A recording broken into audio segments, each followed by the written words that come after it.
Now recognize Representative Foster for 5 minutes of questions. Thank you, Chair McCormick, Ranking Member Sykes, and to our witnesses. I just would like to comment.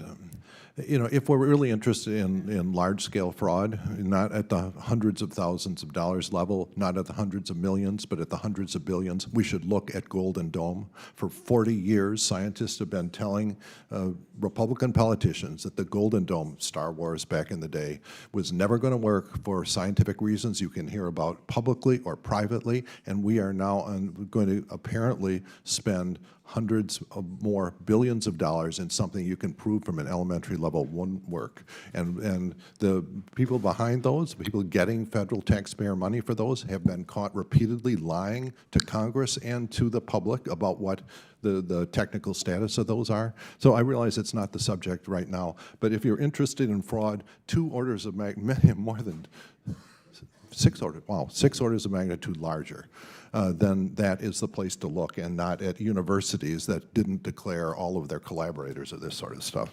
Then there is fraud. It's not good. It's bad for the scientific enterprise. But if you find, the thing about scientists, I was a scientist for most of my career, if a scientist ever gets caught lying, their career's over. We internally, and it's interesting to say, why is it if you're a politician these days, you can lie and just, I guess I lied, and you shrug and you walk away. But if you're a scientist and you get caught lying, your career is over. You will lose tenure, you will lose, no one's going to read your papers anymore, you won't get them published. And the reason that we take that so seriously is that we're always operating right on the edge of what's known. And you cannot tolerate in that circumstance the additional uncertainty about whether the person is lying. And so we're not perfect, but we're a lot better than a lot of other things you can poke at.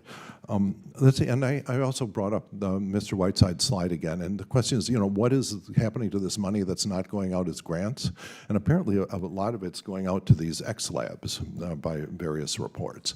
And these are the sort of pet venture capital slush fund money that is being allocated by NSF leadership for sort of whatever they think is cool, and it's part of a continuing process of putting a bunch of people whose expertise is mainly software, sort of software venture capitalist types in charge of fundamental research for which they have no expertise. And so the possibilities for having, just gross misspending of taxpayer money are enormous. The possibilities for conflicts of interest are huge. So I was wondering, Ms. Springman, are you intending to look carefully at these X labs? This is a new area for NSF, and it's also going to be a new area of oversight for us. NSF is also utilizing a new mechanism called other transactions. Right. And that's designed to bypass a lot of this stuff, which Yes. is not healthy. So it's a new mechanism for NSF. It's also a new mechanism for us to need to oversight. So we have a lot to learn in that area. Okay, if there's anything specific where you need authorities to go after this sort of politically allocated, venture capital type stuff, I think our ranking member has spoken repeatedly about how queasy it makes all of us when they're taking equity positions, the taxpayers taking an equity position in firms. That the conflicts of interest in that are horrible. It's unfair to all the firms that didn't get the equity position that they're being asked to, and there's also a revolving door problem in there. And so all of these things, put that high on your radar, and we hope in future Congresses to get you adequately resourced again to really go after this. Unfortunately, it's going to be a big deal. And so I'd just like to speak very briefly about, there's a lot of mechanisms inside already about how agencies handle fraud issues. The researchers themselves have a responsibility, the grant-receiving institutions, and the agencies themselves, when they review, they're all supposed to look and keep their eyes open for fraud, receiving tips and all of this. But and then ultimately it's the Department of Justice.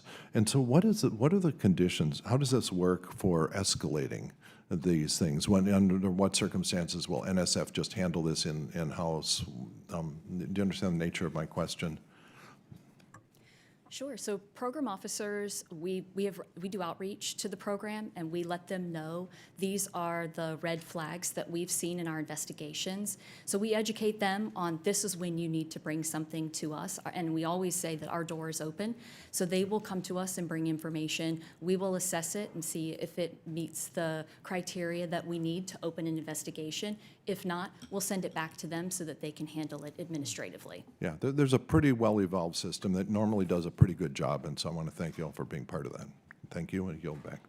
The gentleman yields. I